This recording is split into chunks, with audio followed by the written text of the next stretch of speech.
C'est mon occupation d'homme de lettres qui me permet de me nourrir. Et c'est mon activité de créateur d'art qui me nourrit. C'est un assemblage de désirs qui frémissent du même corps sur la même toile.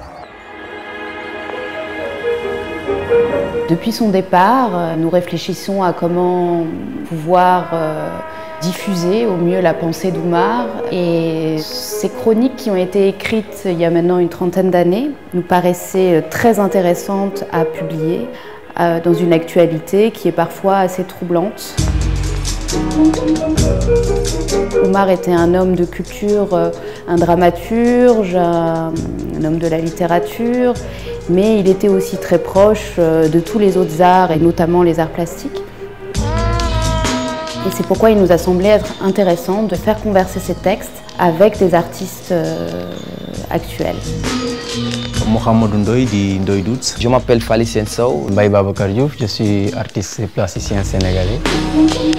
Oumar, de par son travail et même son implication personnelle, était très proche du monde culturel dakarois et j'ai vraiment le souvenir de lui toujours attablé avec plein de personnes et plein d'artistes en train d'échanger, de parler de projets. Benor, artiste peintre. Diablos RBSQ, je suis un graffeur.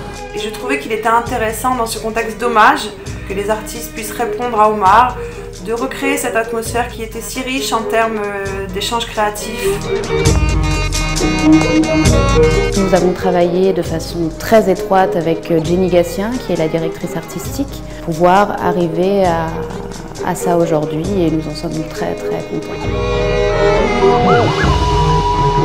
Il m'a semblé pertinent en fait de créer une collaboration entre la maison d'édition Vive Voix et l'agence Tram, afin de créer quelque chose de riche qu'on pouvait amener peut-être un petit peu plus loin que si nous étions restés que dans un contexte d'édition.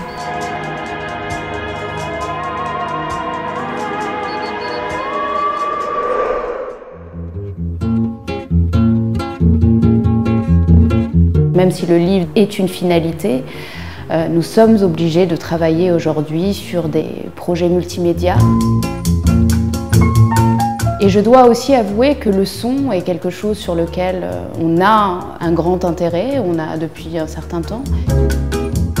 Et que ça nous semblait tout à fait pertinent de pouvoir produire ces chroniques en mode audio, avec tout ce qui va derrière, c'est-à-dire l'ambiance sonore qui est véhiculée, c'est-à-dire pour qu'on puisse rendre compte d'une émotion différente que par le texte.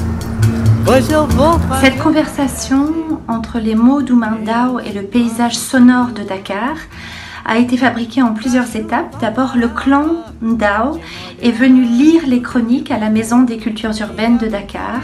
Ils ont prêté leur voix, ils ont incarné les mots de leurs frères. Et ensuite, les producteurs sont partis à la recherche des bruits, des situations de langage, des sons de Dakar aujourd'hui, sur les terrasses, dans les marchés, dans les ateliers, dans la rue, pour les faire résonner avec les mots d'Oumar Ndao. Je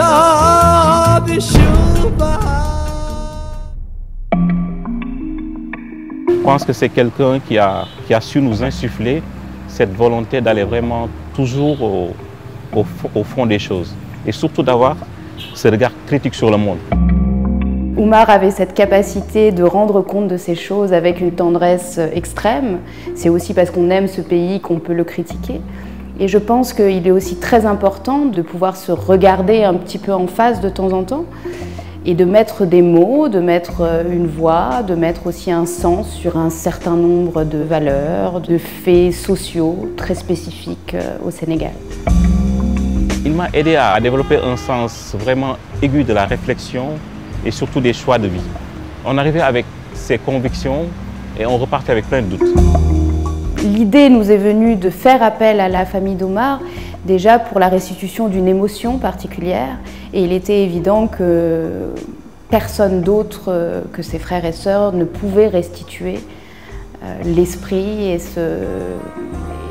cette émotion que vous retrouverez en les écoutant. Écouter est une expérience différente de celle de lire une chronique ou bien de voir un film. On vous invite donc à fermer les yeux et à vous immerger dans le Dakar de Oumar Ndao et dans les bruits de la capitale sénégalaise aujourd'hui. Bon voyage et belle écoute.